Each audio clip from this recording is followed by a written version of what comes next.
He pointed beneath them. "Who's coming?" Iron Man said sharply. "You mean there's someone else? We've got to get them." "They've set him free! We have to leave, now!" the man shouted. If you're at all confused, imagine how Iron Man must have felt. "Set what free?" he shouted, as flames licked the bottom of the platform they were standing on.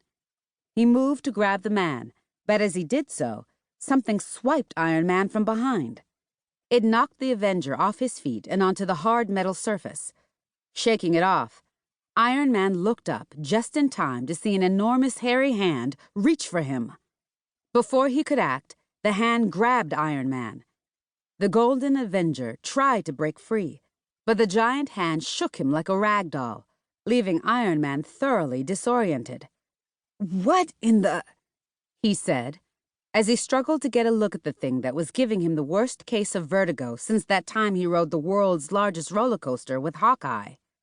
Catching his breath, Iron Man looked quickly at his helmet's heads-up display. The HUD showed exactly what he thought. Whatever was shaking him to pieces was wreaking havoc on his armor's systems. This had to stop. Now.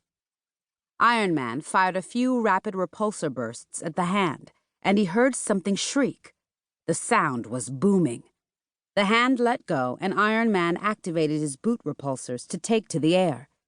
He flew up and saw the man in white cringing in fear from the giant hand which was about to grab him. "I don't know what that hand is connected to," Iron Man thought, "but I'd rather not stick around and find out."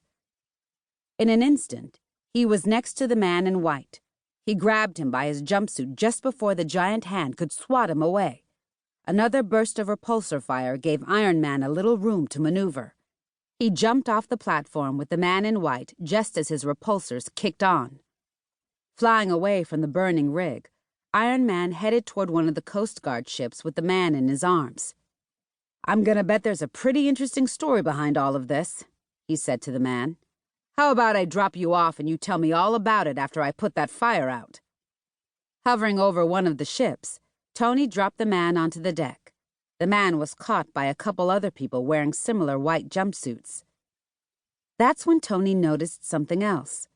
Something strange. The Coast Guard boats didn't seem to have any Coast Guard personnel on them. The only people he could see on the ship were the men in white jumpsuits.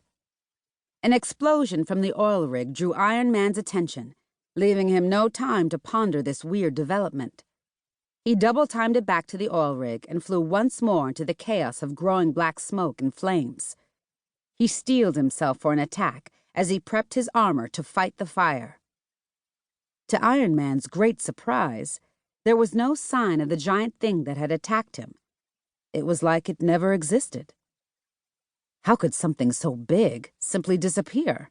He thought. As Iron Man tried to wrap his brain around his circumstances, he activated his gauntlets.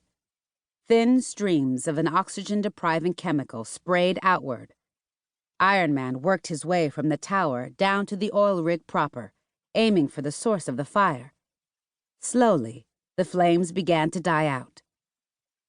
"Worst day ever," Iron Man said. He tried to reach the Coast Guard boats on his communications systems. There was no response.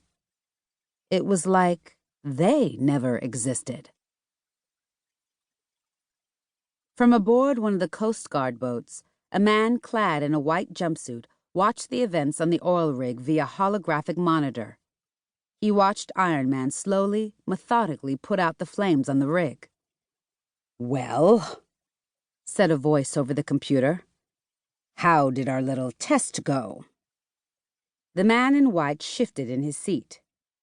"Iron Man didn't know what hit him," he said. "He thought this was a real oil rig. He didn't expect to find a monster waiting for him." "Brilliant," said the voice. "We're almost ready to unleash it on the world. Is it safe?" "Arrangements have been made," replied the man in white. "It is safe. We're en route to you, and we'll deliver it in a matter of days." "Good," said the voice. "All goes to plan."